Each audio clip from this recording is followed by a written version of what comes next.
taller than others.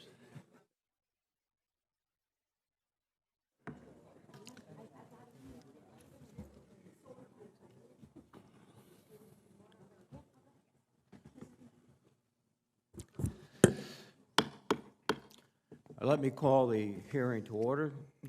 Good morning. The committee meets today to consider the nomination of General Charles C.Q. Brown to be Chairman of the Joint Chiefs of Staff. General, congratulations on your nomination, and thank you for stepping forward to lead at this critical time. I would like to welcome your wife, Shireen, who is with us today, and thank your sons, Sean and Ross, who I'm sure are watching proudly. We thank your family for their continued support of your service over many years. I'd also like to thank the current chairman, General Mark Milley, who will retire later this year. General Milley has served this nation honorably for more than 4 decades and has led the Joint Chiefs with skill and vision. We are grateful for his service and we congratulate him on his retirement. General Brown, you are well qualified to serve as Chairman of the Joint Chiefs of Staff. As the current Chief of Staff of the Air Force, you have led the service as it adapts to a rapidly changing global security environment. You bring a record of successful leadership around the globe and command experience at all levels of our military.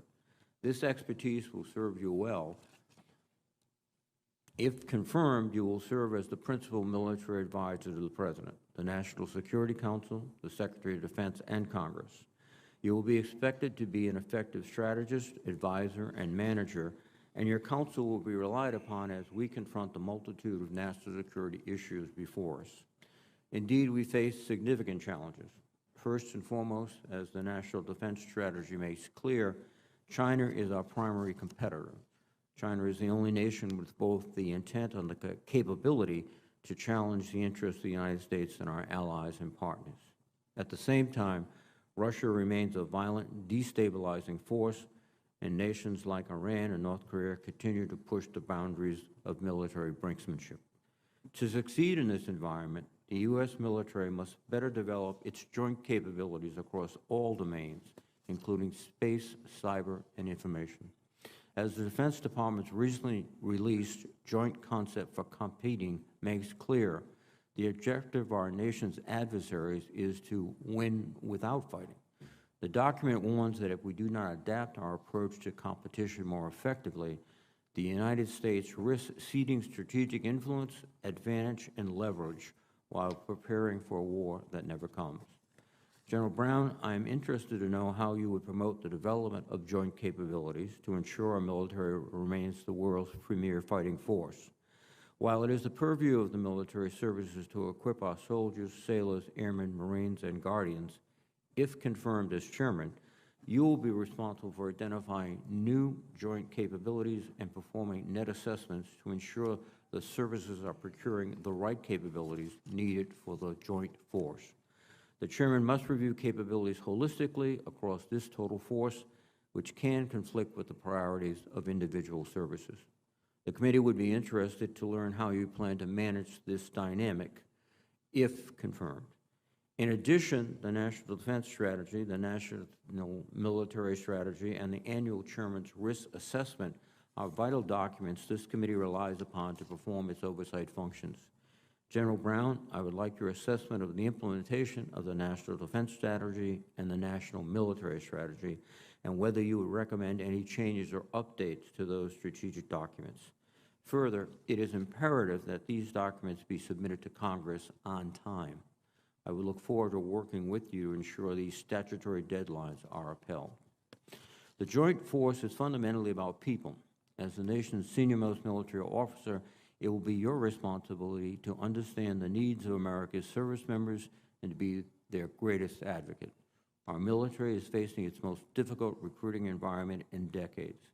Fewer and fewer young Americans are eligible for or interested in service, and issues such as discrimination and harassment too often push current members out.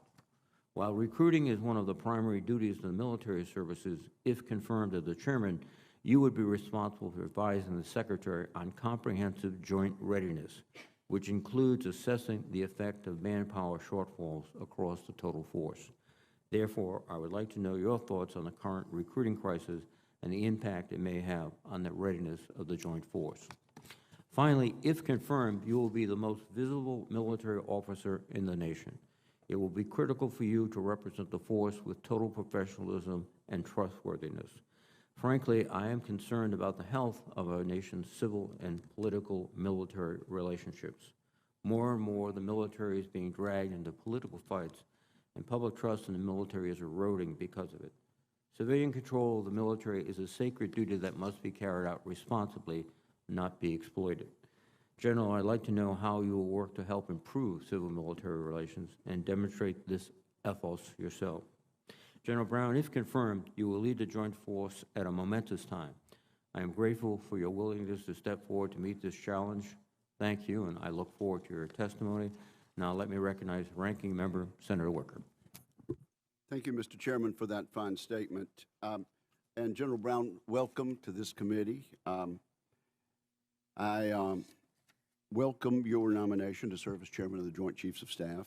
It's great to see that you are accompanied by your wife, Shireen, and the Chair has also acknowledged your sons, Sean and Ross, who are supporting their daddy throughout the confirmation process.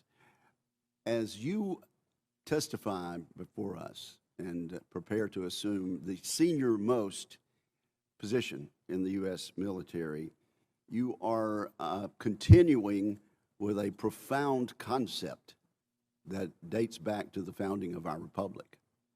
It dates back to before our Constitution, to the days of George Washington, where we established and we maintain the proposition that the military in our country is answerable to the civilian elected leadership of our country. You've been nominated by our Commander-in-Chief for the senior-most position, and I believe you're exceptionally qualified for this position. And we certainly need, Mr. Chairman, we need an exceptionally qualified officer during this perilous national moment.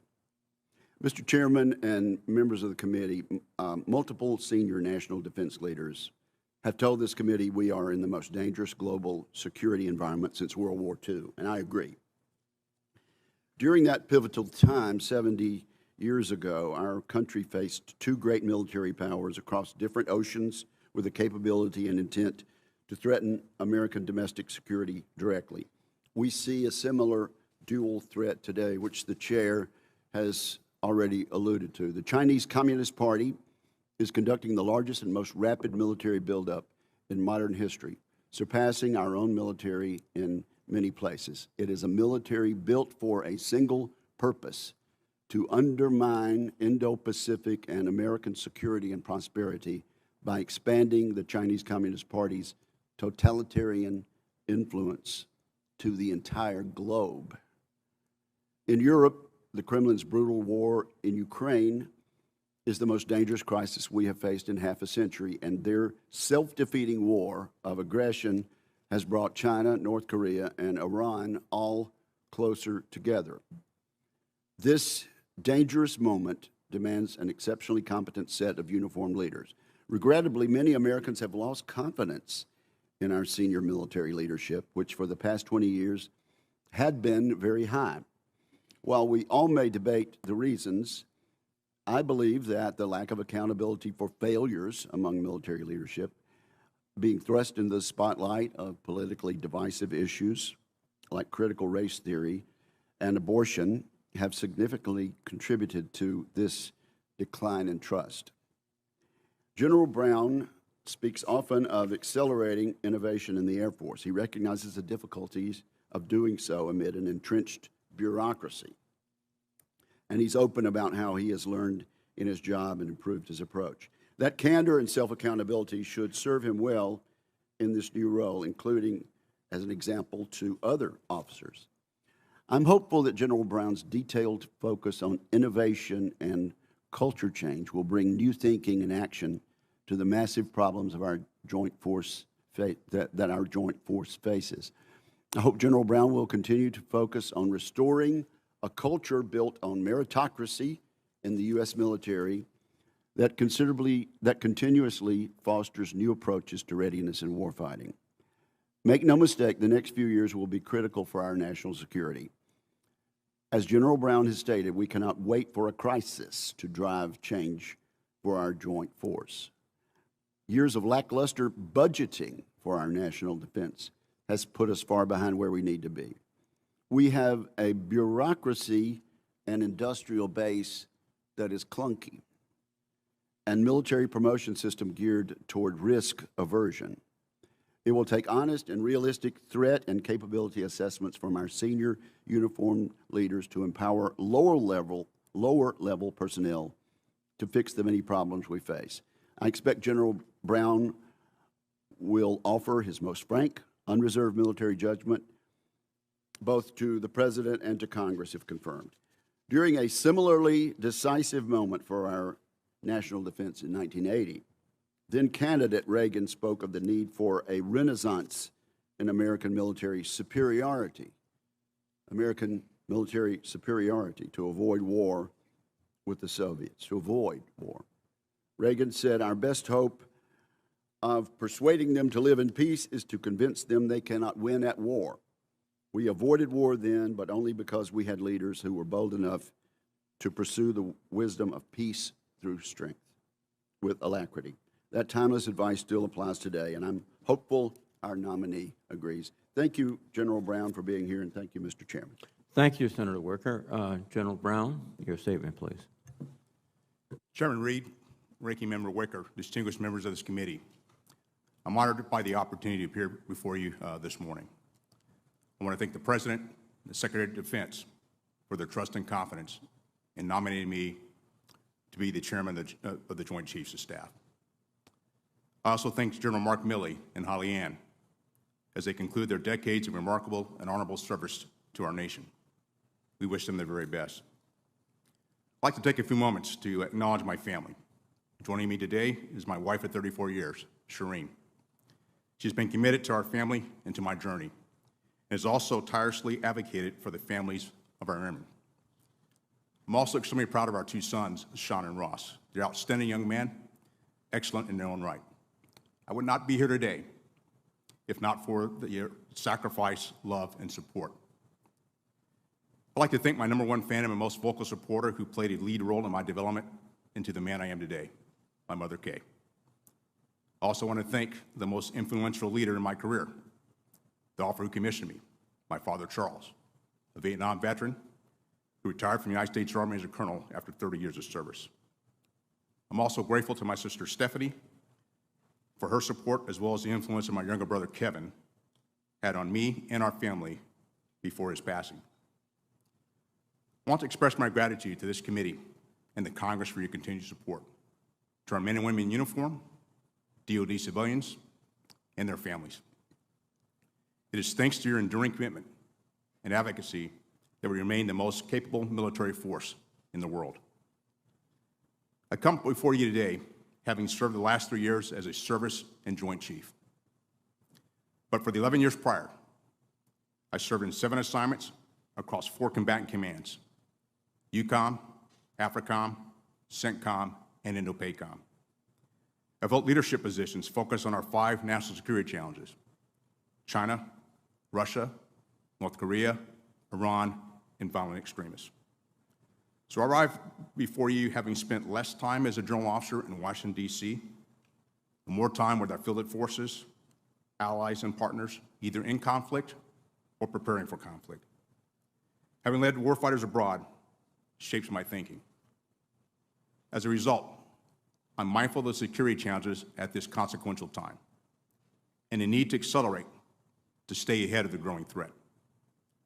The Department of Defense must implement the National Defense Strategy and prepare a joint force that can win the next war if called upon. A joint force that deters today and into the future to maintain peace. If confirmed, I commit to provide the President and the Secretary of Defense my military advice, informed by the Joint Chiefs and our military leaders. Throughout, I will collaborate with the Department's civilian leadership, their agency, and with our allies and partners. And if confirmed, I commit to provide candid and open communication to this committee and the Congress. I will work closely with you to invest in our national defense and strengthen our national security. Finally, I commit myself to sustaining faith and confidence with our soldiers, sailors, airmen, Marines, Guardians, and DoD civilians and their families. We will likewise work to sustain faith and confidence with the American people and their elected officials. Above all, I will dedicate myself to this proposition, that the American people should understand and know their military and its service members solely as the unwavering defenders of the Constitution and our nation. And thank you again for the opportunity to appear before you today, and I look forward to your questions. Thank you very much, General. There are a series of questions that are addressed to nominees. You can respond. Have you adhered to the applicable laws and regulations governing conflicts of interest? I have. Have you assumed any duties or taken any actions that would appear to presume the outcome of the confirmation process? I have not. Exercising our legislative and oversight responsibilities makes it important that this committee, its subcommittees, and other appropriate committees of Congress receive testimony, briefings, reports, records, and other information from the executive branch on a timely basis. Do you agree, if confirmed, to appear and testify before this committee when requested? I do. Do you agree, when asked before this committee, to give your personal views, even if your views differ from the administration? I do. Do you agree to provide records, documents, and electronic communications in a timely manner when requested by this committee, its subcommittees, or other appropriate committees of Congress, and to consult with the requester regarding the basis for any good faith delay or denial in providing such records? I do. Will you ensure that your staff complies with deadlines established by this committee for the production of reports, records, and other information, including timely responding to hearing questions for the record? I will. Will you cooperate in providing witnesses and briefers in response to congressional requests? I will. Will those witnesses and briefings be protected from reprisal for their testimony or briefings? They will. Thank you very much, sir. As I indicated in my opening statement, we're facing a challenging environment, and one of the aspects is the challenge of recruiting, with fewer and fewer Americans eligible because of many factors, including health and other aspects, but also a sense of lack of participation in the military. Recruiting is a primary duty of the services, the chiefs of staff of each of the services.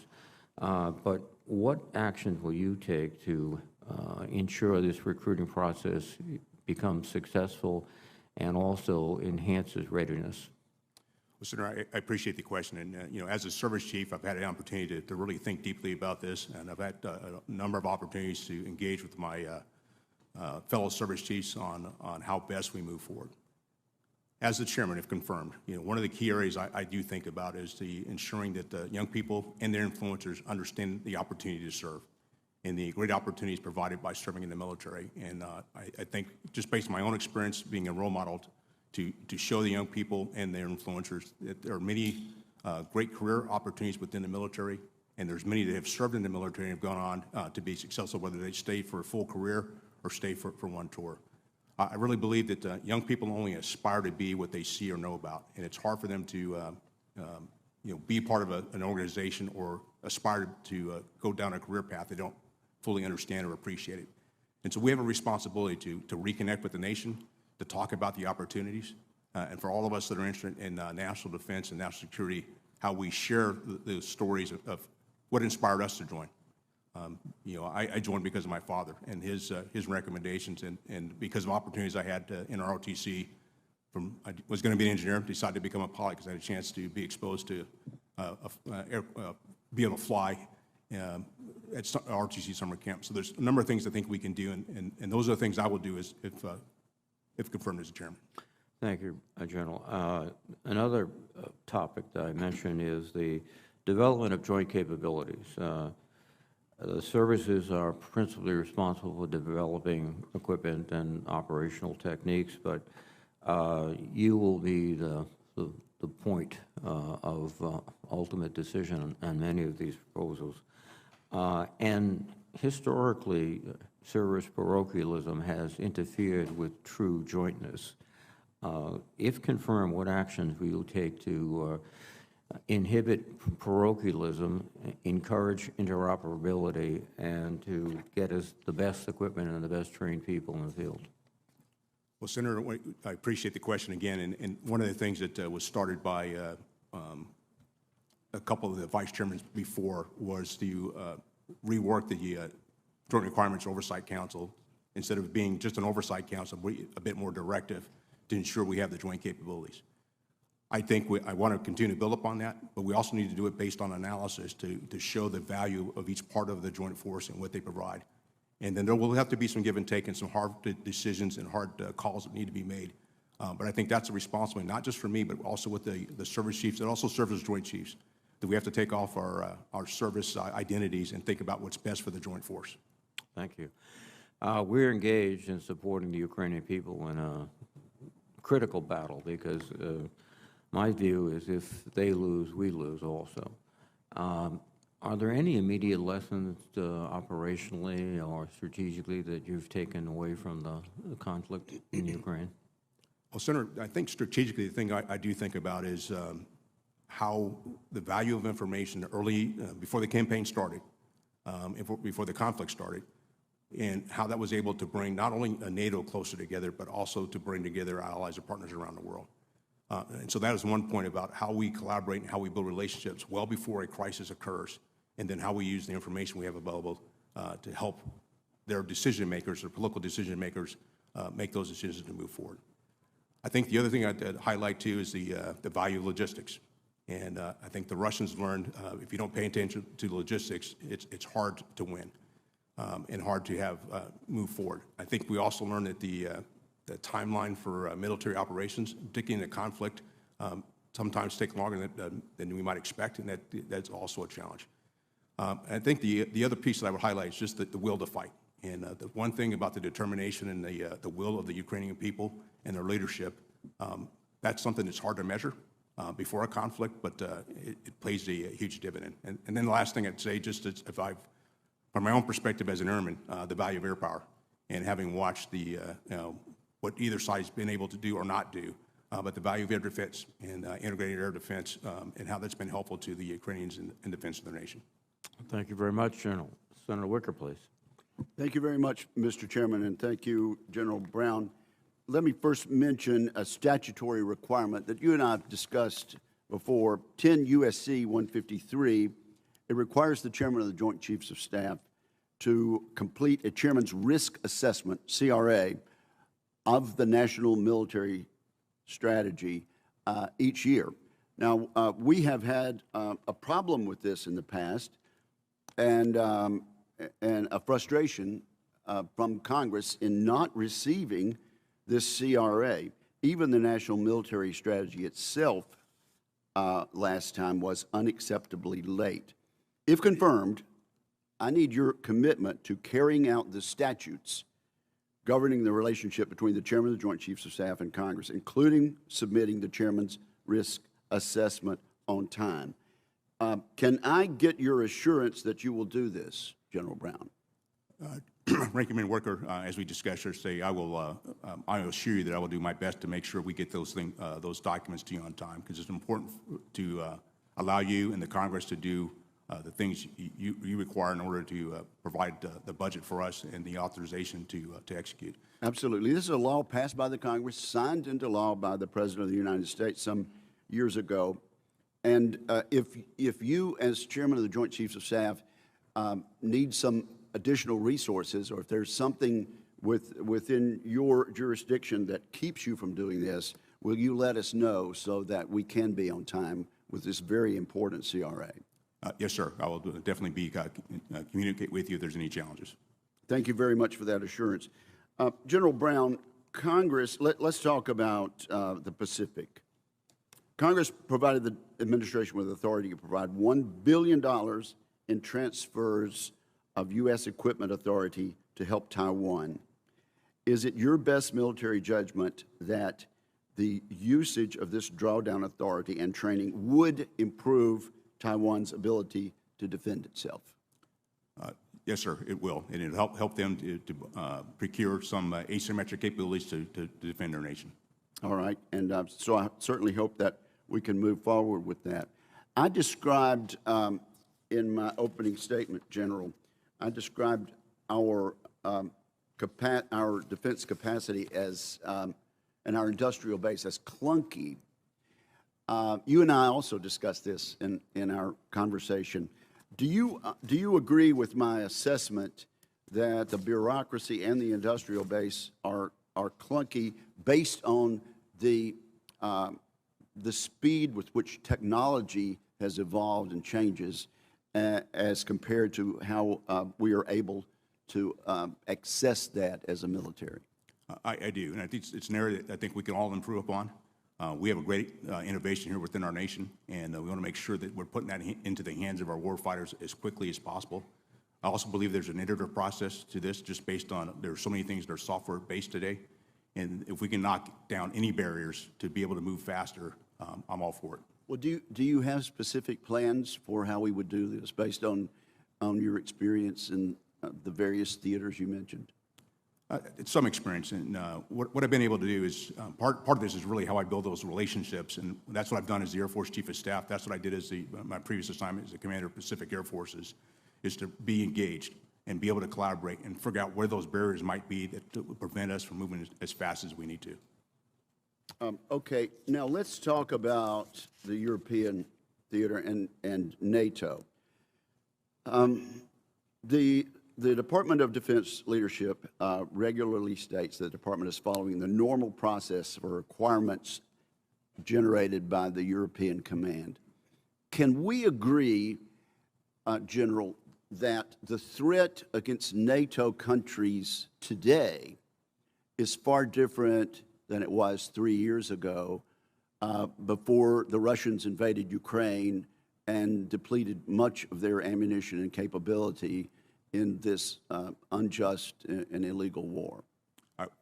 Yes, sir. I'd say the threat and the security environment are both different from where they were 3 years ago. Okay. Well, on a bipartisan basis, senators and members of the House have repeatedly asked senior joint leadership staff to lead a dynamic requirements review of the European theater that accounts for this reality. In other words, we were prepared to defend NATO nations against the threat which Russia is simply incapable of doing at this point. Are we able to be flexible enough to admit that and to direct more of our help toward our ally in Ukraine? Senator, Ranking Member, if confirmed, one of the things I want to be able to do is actually assess where we are. I'm an engineer by background, so doing assessments and doing analysis is how I think about things, and that's something we do need to do, not just for Europe, but I would say for all of our major security challenges, to continue to reassess. Thank you, sir. Thank you, Mr. Chairman. Thank you, Senator Wicker. Senator Gillibrand, please. Thank you, Mr. Chairman. Congratulations, General Brown. Thank you to your family for being here to support you. I just returned from a CODEL surveying a lot of our operations in Europe to prepare Ukrainians to fight, to pre-position equipment, to do the type of readiness trainings with our NATO allies that are so essential to preparation and to giving the Ukrainians the ability to win their war against Russia.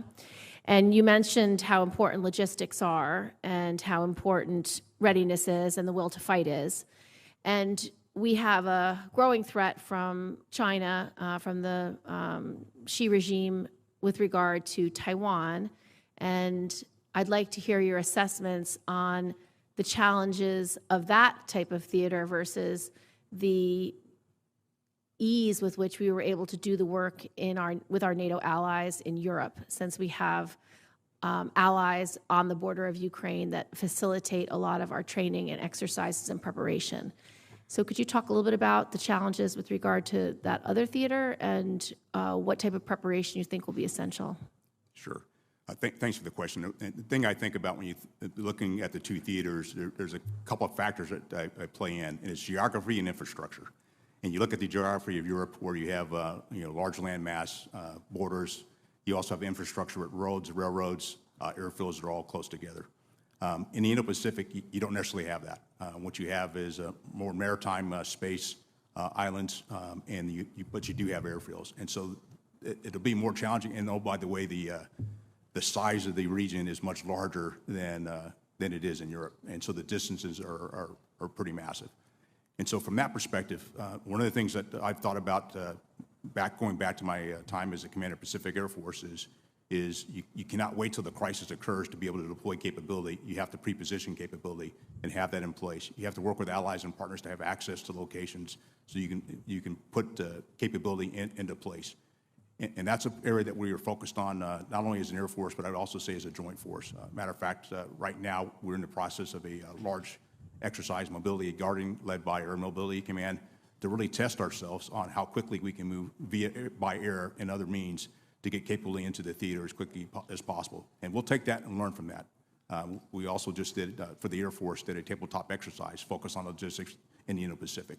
And so because of those differences in geography and infrastructure, we cannot use the same approach in both theaters, and that's where I've been focused as the Air Force Chief and will continue to focus as the Chairman, if confirmed.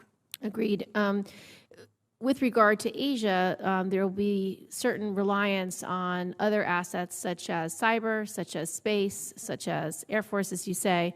And one of the challenges that we have is critical infrastructure that's necessary to deploy, to stage, to prepare.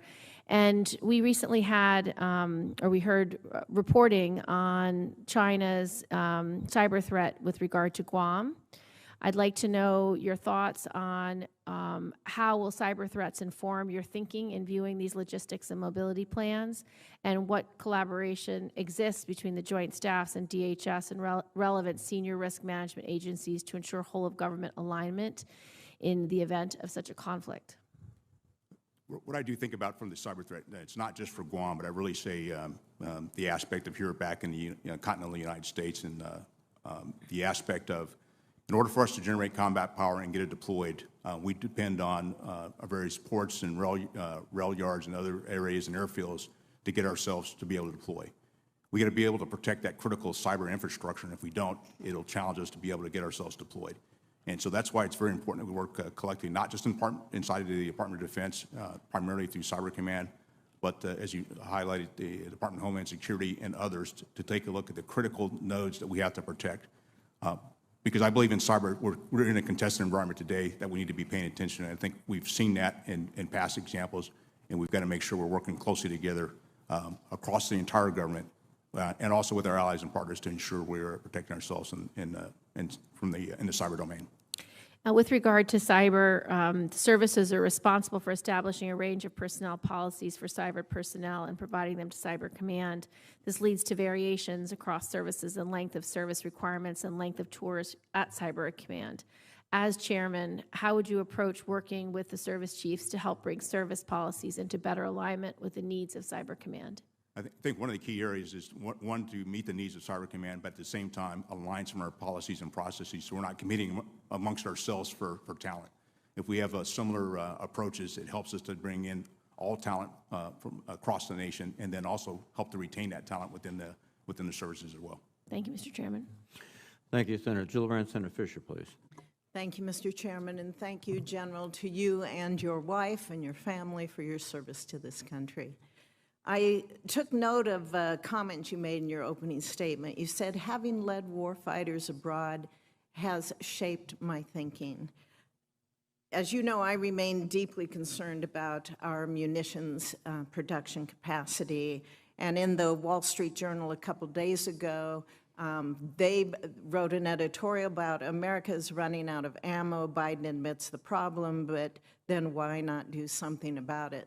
I remember hearing the president make a passing comment on that a couple days ago, and I was struck by it because it's the first time I had heard from the administration concern about munitions for our security and our defense here in this country.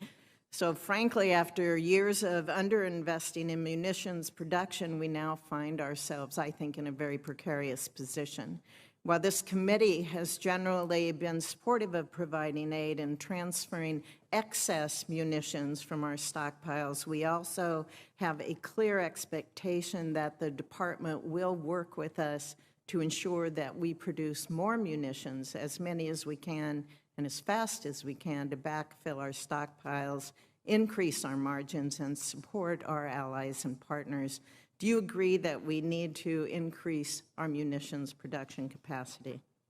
I do, and one of the areas I would highlight is for all the services in this year's budget submission, we asked for multi-year procurement, and that multi-year procurement was designed to help increase our stocks, but it also, what it does for us is help provide predictability to the defense industrial base, to their supply chains, and to their workforce. And Yes, this committee's led Congress in giving more tools to the department to address these shortages, and that includes providing multi-year procurement authority, modifying older and unnecessary contracting requirements so that we can get contracting officers to move faster. We need them to move faster.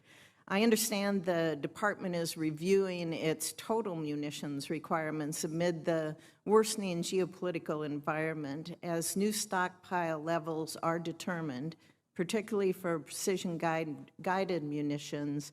Will you work with this committee to identify any emerging gaps in our stockpiles? Yes, I will. Thank you.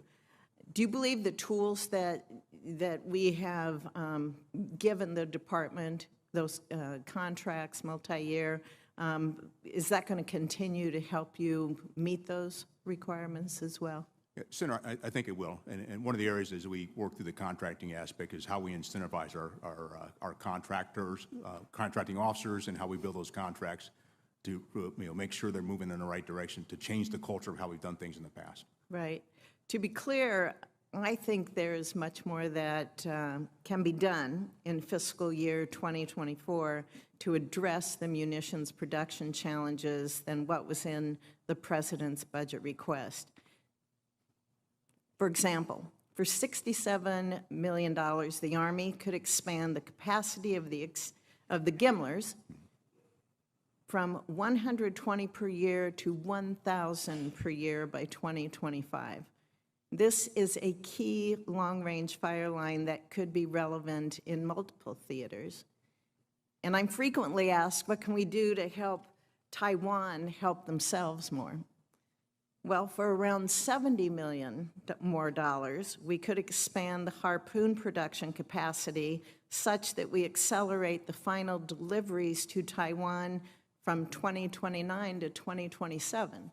And that 2027 is an important date that we hear from Xi himself as a goal that he hopes to reach to be able to invade Taiwan. But it's not in the fiscal year 2024 budget request. We could have $150 million more. That buys us another Patriot launcher battery this year alone. These are some of the examples of what we could be doing, and I would say what we should be doing, but we aren't doing it because of budget constraints.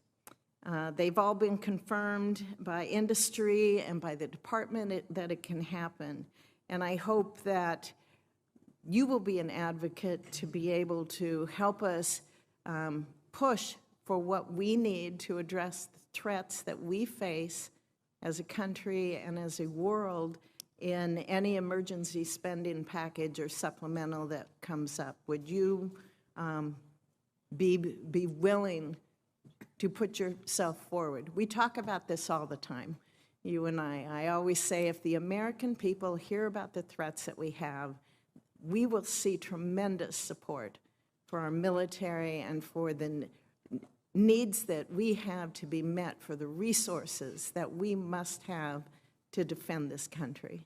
Senator, I will definitely work with you, be very candid about the threat, and then also be willing to make the tough calls if confirmed as the chairman.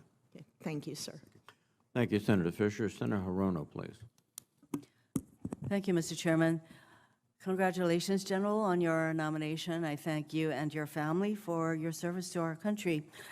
To ensure the fitness of all nominees who appear before any of the committees on which I sit, I ask the nominees the following two initial questions.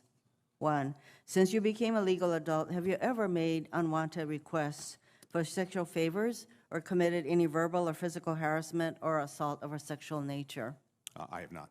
Two, Have you ever faced discipline or entered into a settlement related to this kind of conduct? I have not.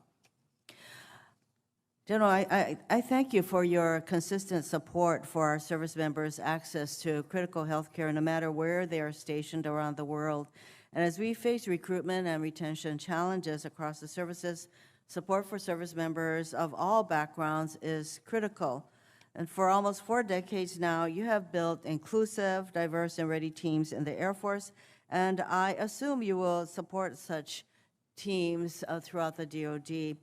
When we had a chance to chat yesterday, you gave me an example of how important the DEI programs, as we refer to diversity, equity, and inclusive programs, are within the military. You talked about your own experience. Can you share with this committee what you shared with me yesterday? Sure, Senator. I think about, for my own career and for all of our members, all they want is a fair opportunity to perform. And by providing them that fair opportunity, they do not want to be advantaged or disadvantaged or discounted based on their background. They want to have the opportunity, but they got to be qualified. And I'll just tell you from my own career, when I came in and flying F-16s, I didn't want to be the best African-American F-16 pilot. I wanted to be the best F-16 pilot. I would say the same thing when I went to be an instructor at the weapons school, to go back as an instructor, be the commandant. In every position I've had throughout my career, I wanted it because I was the best and qualified. I did not want to be provided a position or promotion based on my background. I wanted it based on the quality of my work. And I think that's the aspect that all of our service members look for, is they want a fair opportunity, but they also want to be rewarded for their performance. And when we had this discussion, fair opportunity means that they are able to have experiences that they may otherwise not have access to, and that is the importance, in my view, of the attention being paid to the importance of diversity in our services and the fairness that diversity provides. If confirmed, you will be the highest ranking officer in the U.S. military, which gives you a unique perspective on the burden of command.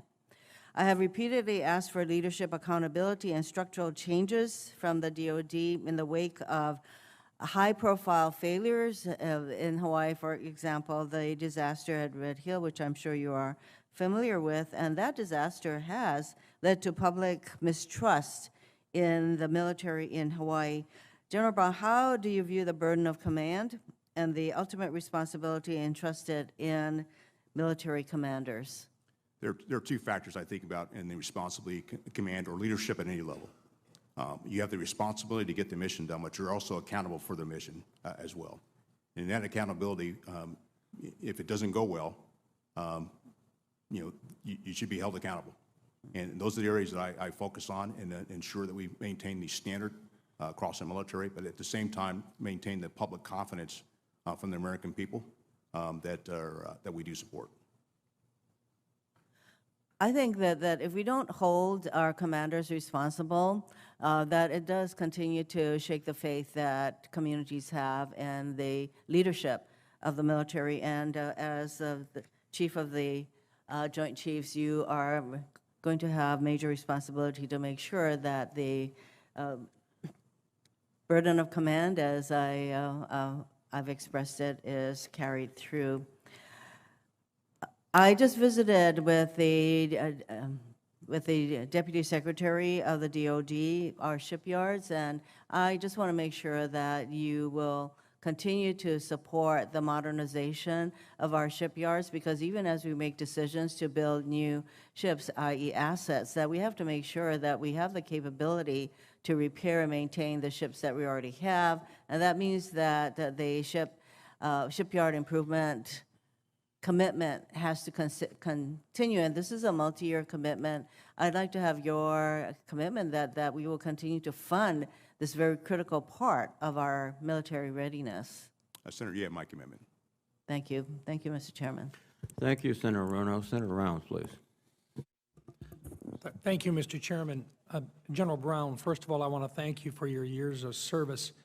I also want to thank your family, specifically Shireen, who is with you here today, and your children. But when we deploy someone, and you've been deployed multiple times, it's not just you that gets deployed, it's the entire family that feels that deployment. And I thank all of you for your service to our country. General, earlier this year at the Air Force posture hearing, you and I discussed the impact of auctioning off portions of the spectrum and what that would do to our defense capabilities. Those same concerns were echoed by all of the other service chiefs and the combatant commanders, all of them. Based on what we've discussed before, if this report, which is due in September, demonstrates that auctioning off the 3.1 to 3.45 gigahertz portion of the spectrum will adversely impact our national security, what would be your advice to the President and to the Congress, and how would you proceed? Senator, I would echo exactly what you just highlighted, the impact to our national security, because that part of the spectrum is where we have many of our capabilities across the Joint Force.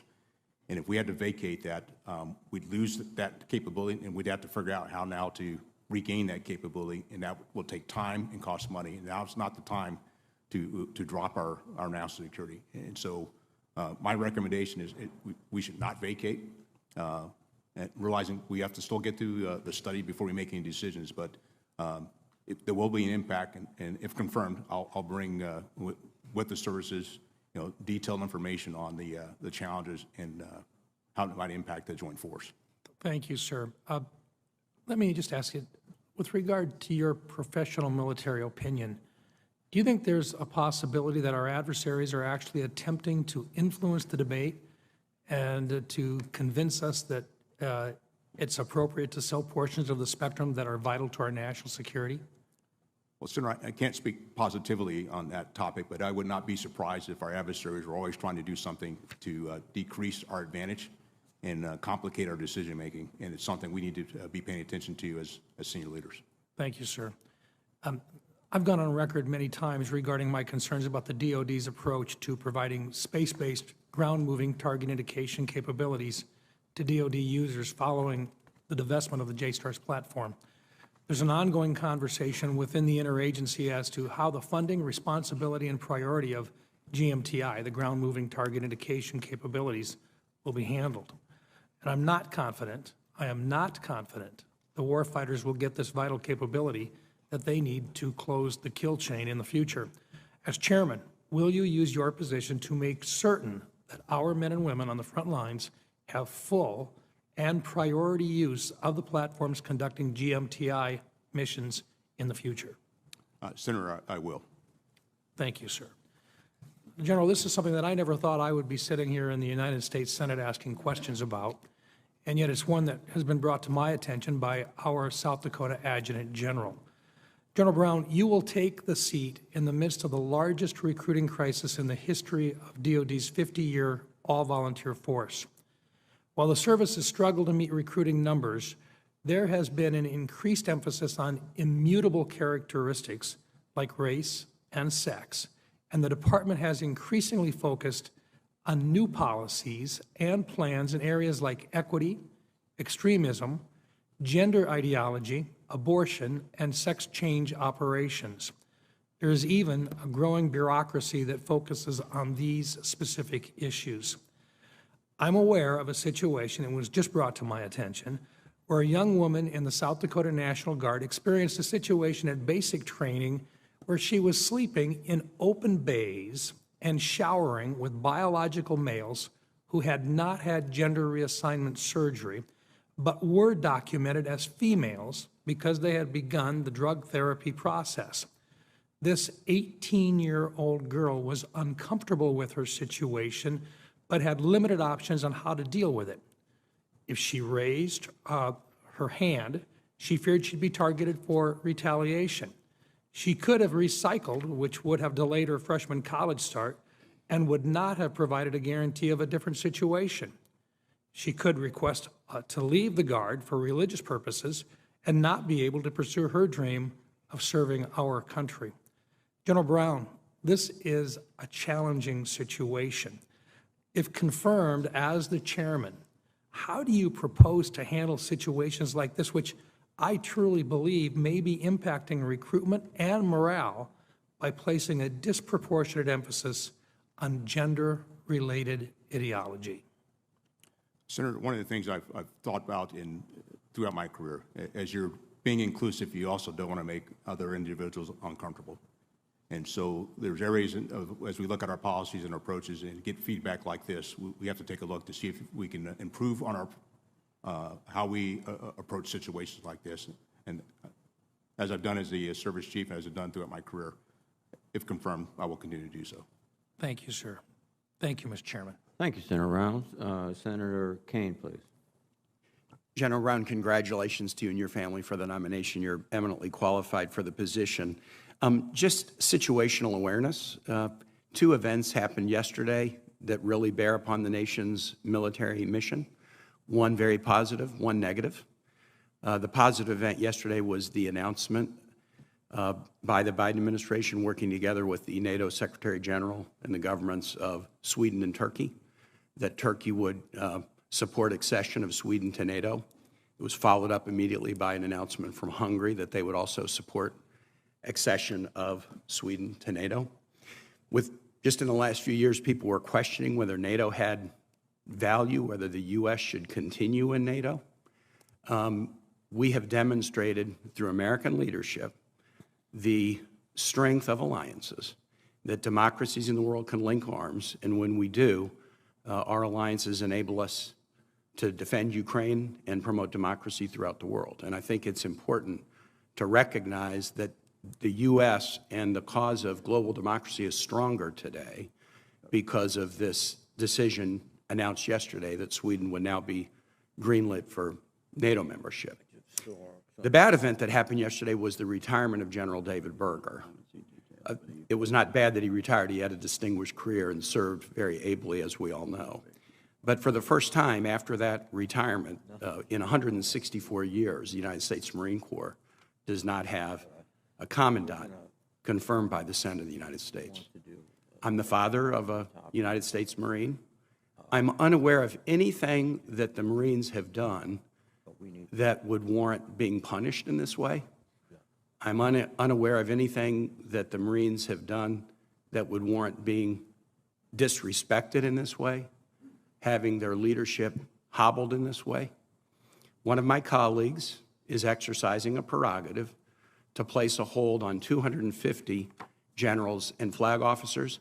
I'm unaware of anything that they have done that would warrant them being disrespected or punished or delayed in their careers.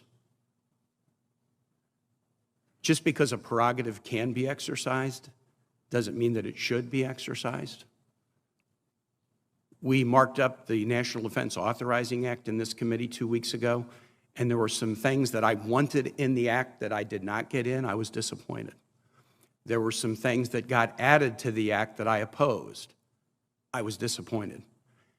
But I'm not taking my disappointment out on people who have volunteered to wear the uniform of this country and even risk their lives in doing so. I would urge all of my colleagues to turn away from the path that we're on, where we are disrespecting and punishing people because we're unhappy with policies in the military that these individuals had nothing to do with. If I'm not able to convince my colleagues in a committee of a position, that's on me. I'll have to try to do a better job next time and maybe try to convince more to support the position that I've taken. But if I'm unable to do that, I would never even contemplate taking out my disappointment in punishing people who have volunteered to wear the uniform of this country. People who volunteer to serve in the military do so knowing that their lives could be at risk. But if they think, not only will my life be at risk, but do I want to run the risk that a member of the Senate being unhappy with a policy I had nothing to do with may choose to block my career, that might be a risk that people might choose not to undertake. That might be the kind of thing that might make them decide, if my Article I branch is not going to respect the service that I have given this country, including deployments overseas, maybe I should look for a line of work where I will be respected. General Brown, I want to ask you a question about AUKUS. I think this committee and other committees have been following the AUKUS agreement very closely. I'm particularly focused on it as the chairman of the Sea Power Subcommittee, and also because some of the work on the Virginia-class submarines that are part of Pillar 1 will be done in Virginia. Much of the focus on AUKUS right now is about Pillar 1, the ability to transfer Virginia-class submarines and related technology to Australia. Pillar 2 refers to a suite of cooperative activities in areas such as advanced capabilities, quantum, AI, cyber, hypersonics. If confirmed, what role do you see for yourself in advancing integrated integrated deterrence initiatives in the Indo-Pacific, such as AUKUS? Well, Senator, the thing I do think about when you look at AUKUS, as you highlighted, it was more the nuclear-powered submarines, but it's all these other factors that we can bring together to break down barriers to work with allies and partners, not just with Australia and the UK in this case, but really across the Indo-Pacific. One of the benefits that I've had is having served as the commander of Pacific Air Forces is the number of air chiefs and chiefs of defense and, in some cases, ministers of defense that I've known personally and had a chance to engage with. That dialogue to me is hugely important to determine how best we can move forward and break down barriers and identify areas that we can work together on as not only as a military, but also between our nations as well. And that's where my focus will be, is to continue that dialogue to ensure we can work together and then highlight where the challenges may be, and then work with the right entities to be able to move forward to ensure that we are able to win the next war if called upon to do so, but definitely deter us to avoid war. I thank you for that answer. I yield back, Mr. Chairman. Thank you, Senator Kane. Senator Ernst, please. Thank you, Mr. Chair, and thank you very much, General Brown, for being here today. And I want to thank your wife, Shireen, as well, for being here. We appreciate your support through the many, many years. General Brown, you've had a very distinguished career and have held many commands. And I want to distinguish between some of my colleagues. I know the burden of command was referenced, but I would state, having served as a low-level commander in our armed services, that it's not a burden to be a commander. It is a great honor and distinction, and I want to thank you for your service to our country. You are moving into a different position, I'll assume, your confirmation, and I support your confirmation. I think you're the right person at the right time. If confirmed, you will be chairman at a time when threats to the nation are mounting while our resources are actually shrinking. We will be operating our Department of Defense under a constrained environment. And under those constrained budgets, we have to put our defense dollars towards smarter investments. And you, as Chief of the Air Force, have focused on modernizing our Air Force. I assume that you will continue the modernization process through the rest of our service branches. So, General, you'll inform investments across what we talked about, the iron triangle of modernization, force structure, and readiness. And so I'm assuming there will have to be hard choices made and some trade-offs. So if you could you talk a little bit about your vision of modernizing our force? Sure. Senator, I appreciate the question. And to your question, I've done kind of the same thing as a service chief. And if confirmed as a chairman, I will take that same approach. I've often talked about how we have to balance risk over time and look at capability and capacity. And because we can't just try to modernize completely at the risk of today's operations. At the same time, we can't maintain all capability for today's operations and not have the capabilities because of the threats we see forthcoming. And so between that, as you look at that iron triangle, it's the balance between those. And I really, again, really believe on analysis that we have to do. We can work emotion, but emotion doesn't work. It's really the analysis that we have to go through to be able to determine how we make those tough calls, and then we have a responsibility. I have a responsibility, if confirmed as chairman, to articulate what that risk might be for whatever choice we make. And then we've determined as a nation how we accept that risk, or how we mitigate that risk. And again, this is where I think allies and partners play a key role in some of these areas, and how we ensure and think about all the capabilities that we have available and how we might use those to best make the best decisions based on the resources that are provided. No, thank you. I was going to ask about that, about mitigating the risk, and you're talking about that using allies, partners, but spreading out the risk over time. So I do appreciate that. During the office call, you also mentioned the constant demand signal that we've got from our global combatant commanders. And how would you strike that right balance between our near-term readiness and those future modernizations, including and accepting prudent risk? Well, I've lived on both sides of the coin, serving as a deputy commander of the United States Central Command, but then also as a service chief.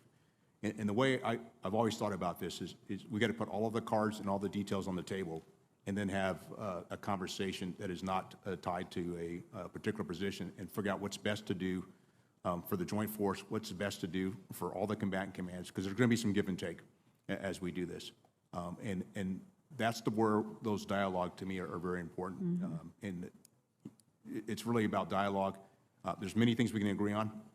And those are the things we need to move forward on and continue to debate the things that we don't necessarily see eye to eye on. But at some point, you have to make a decision. And I think my role as if confirmed as the chairman, is to provide my best advice to the Secretary of Defense and the President on how we make those decisions, and again, articulate where I see the risk of whatever decision or whatever path or options we do lay out. Thank you. I appreciate it. And in just my last few moments, I do want to talk about my concern that the military is being dragged into politics. And if confirmed, how would you keep the military out of the political limelight and focused on the mission of our Department of Defense? Well, the first thing I do is set a personal example that I would stay nonpartisan and non-political in how I approach the position of chairman if confirmed. And then I set that same expectation throughout the force, that we need to stay out of politics and stay nonpartisan, non-political, and at the same time advocate that our civilians' leadership does not bring us into political situations. Part of that is the dialogue that we have to have, and we have to maintain a standard as part of the force, and that's what's expected of the nation, for us as military members, to support the Constitution of the United States and stay out of politics. Thank you very much, sir. I look forward to supporting you. Thank you. Thank you, Senator Ernst. Senator Manchin, please. Thank you, Mr. Chairman. And General Brown, first of all, let me thank you for your service. I want to thank your wife and your children and your family for their service and supporting you for your service. It's a team effort, I know that. We had a nice conversation. I appreciate that very much. And I'm going to ask the question, follow up on this, on the financial stability of what we're dealing with and the demand in the Department of Defense and defending our country. The bottom line is we've been talking about if we do our job on time, we as Congress get our budget done by September 30th, what does that mean to you all as far as in having that on timeliness as far as financial to you? How much money would that save you by not going into the continuing resolutions or an omnibus bill at the end, how we've been doing it for far too long? I don't have a figure. I have to come back to you, Senator, with a figure. But we can get that for you. But what I can tell you is it's the aspect of. Well, let me just throw out one for you. The American Enterprise Institute threw out a rough estimate of $200 million per day under the latest continuing resolution that covered the start of fiscal 2023. That's a total of $18 billion, just that. I've been told by retired generals who weren't on the spot, that basically have said that they could save overall 5%, minimum of 5%. And 5% across the board of $880 billion, that's $44 billion. And we've been talking about more appropriated funds for our military with all the challenges we have. The money is right there, the spending power of us doing our job. And we're going to need someone like you who's going to take the financial concerns and basically let us know how we should be able to help by just doing our job too. We asked you to do yours. Senator, I'd agree. And the key area that I would highlight that challenges is we lose buying power, as you described. At the same time, we lose predictability, not only for the force, but also for our industrial base to be able to produce the capabilities that are required for our joint team. Here's one other fact, too. The Department of Defense Comptroller noted that from fiscal year 1991 to 2010, The average delay for defense appropriations was 29 days. The average delay for the appropriations for defense was 29 days. That's a tremendous amount of money over the period of time that we've talked about. I would hope that you would work with us in trying to make sure that we are keeping our feet to the fire to make sure you have the resources to do the job that we need you to do. That's my commitment to you. Sir, going to another topic, fiscal responsibility and pay. I've been extremely concerned the lack of progress in the business modernization, auditing, commercial cost comparison, independent evaluations of programs, how it's run. The Department of Defense is the only department in the federal government that we don't have an audit. Myself and Senator John, late John McCain, our dear friend, worked with me on that. We tried our darndest, and we got a few of them done, but not many. So if you could commit to getting the department audited and making sure they do it in a timely fashion, it would be very helpful for us to do our job here to make sure that we're appropriating the funds that are needed. Senator, I commit to work with you on that. The other thing is the concerns have been validated year after year with the abolishment of the Chief Management Office. They abolished the Chief Management Officer position within the department in 2020, and most recently with the abolishment of the cost assessment and program evaluation. Not only do they don't want to audit, they don't want anyone being held accountable to oversee to make sure they would audit. So thankfully, I had an amendment in NDAA this year to reinstate the Chief Management Officer, the CMO, that was adopted into the Senate and to ensure the department has leadership position. So based on your 40 years of military service and your nomination to become the most senior member of our military in the service, do you believe that a confirmed and chartered Chief Management Officer is a position that the department and you, if confirmed, would benefit from and will basically support? Senator, I agree that having that position filled or someone filling that position to help us go through the audit process like you described to make sure we're doing our aspects of fiscal responsibility is important. The problem we had before, it never had support from the top. And you know yourself, if the leaders don't support it, it's not going to happen. And that's why they said, well, it was meaningless. It wasn't doing the job. They had no charter to do it. There was no direction for them to do it.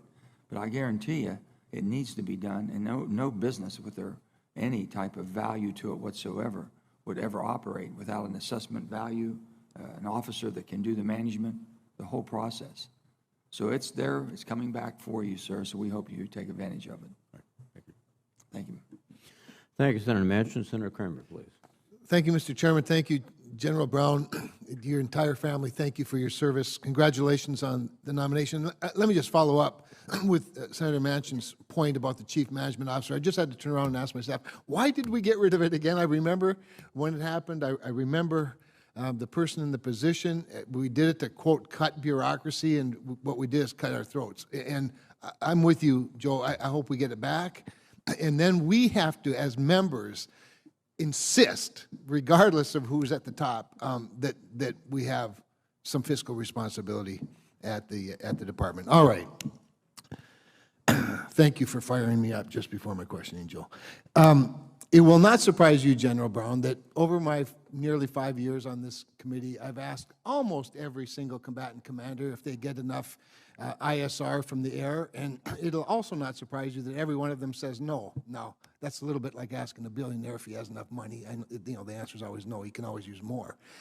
That said, you had a wonderful discussion in response to Chairman Reed's questions about interoperability, the changing role, as well as with Senator Ernst. But as Air Force Chief, you know, you were making tough calls and asked for some cuts to airborne ISR, sometimes with the hope or the promise of replacing with space capabilities. But now in this new role that I like, Senator Ernst, I suspect you will soon be confirmed. How do you plan to bridge that gap? Again, it's a more specific question to the broader question that Joni asked, but as you view the needs of the combatant commanders as they state versus the needs that the services want to provide, specifically in this case the Air Force with eyes in the sky, how do you see that moving forward in your decision making? Well, Senator, this has been, as you highlight, this has been an ongoing debate between the services and the combatant commands at large. And having sat as a Joint Chief as the past 3 years, I've really started to think through how we approach this.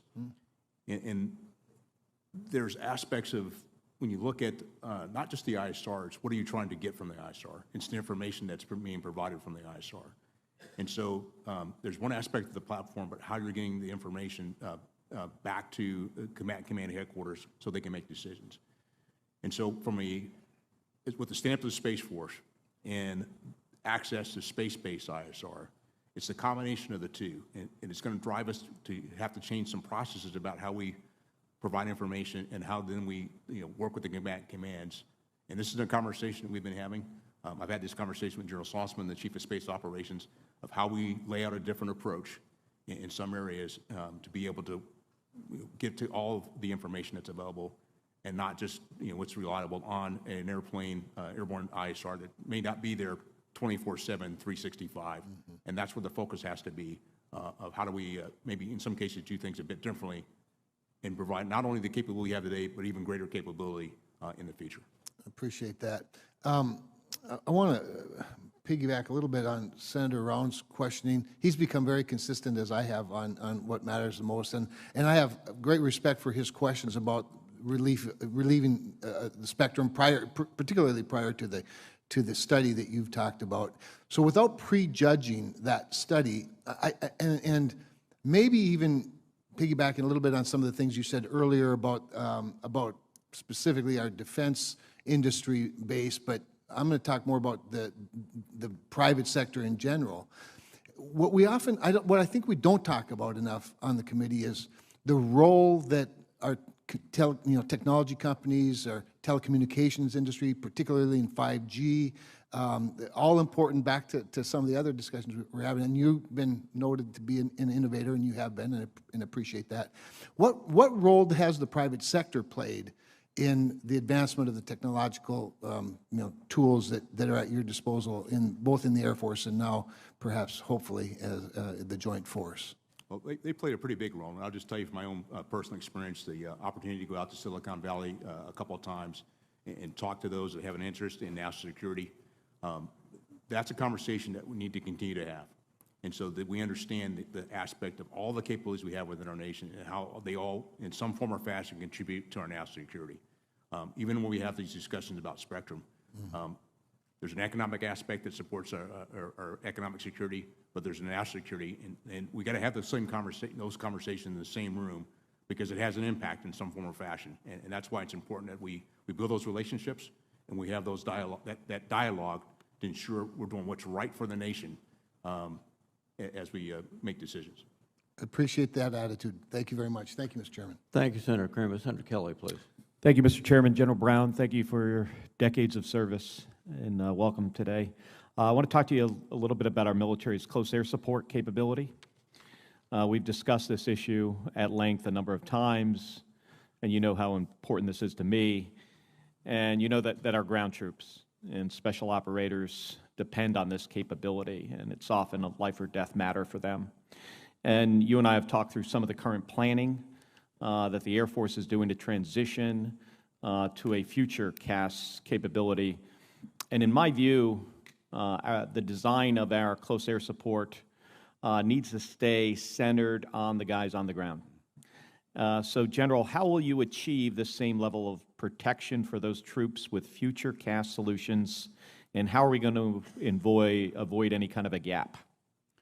Well, as we, Senator, appreciate the question, and as we talked in your office here a couple of months ago, it's the aspect of not only the platforms that we operate, it's the technology that we use, and still be able to use the basic tactics, techniques, and procedures we've used since we started doing close air support.